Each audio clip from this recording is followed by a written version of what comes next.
Children park શાળા, વિષય ગણિત, દરિયા કિનારે એક દિવસ, જે આપણે ચોપડીમાં જોઈ ગયા.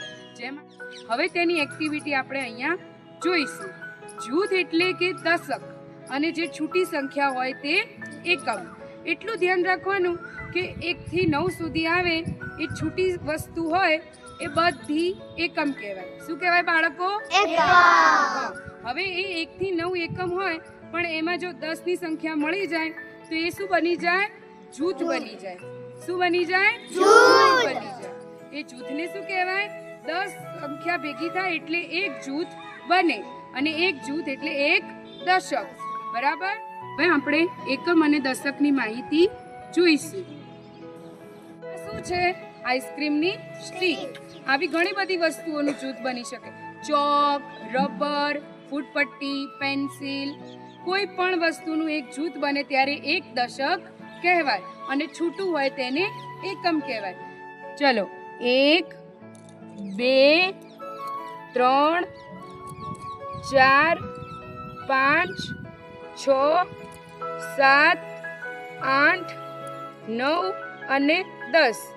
આ 10 સ્ટીક બની તો આને શું કહેવાય? એક દશક. એક દશક. શું કહેવાય? દશક. અને હવે આ 1 2 3 અને 4 આ શું છે? 4 છૂટું એટલે આને શું કહેવાય? એકમ.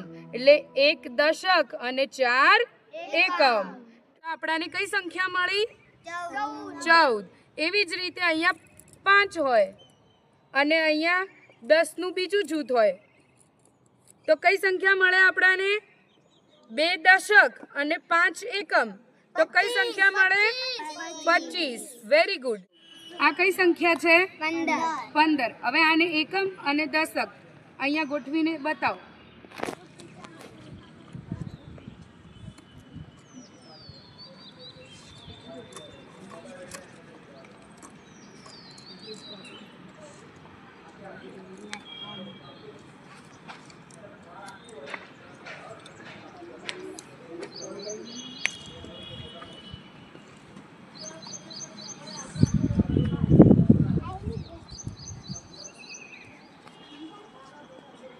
સરસ. આ દશક. એક દશક એટલે 10 અને 5 છૂટા એટલે 5 એકમ. Very good.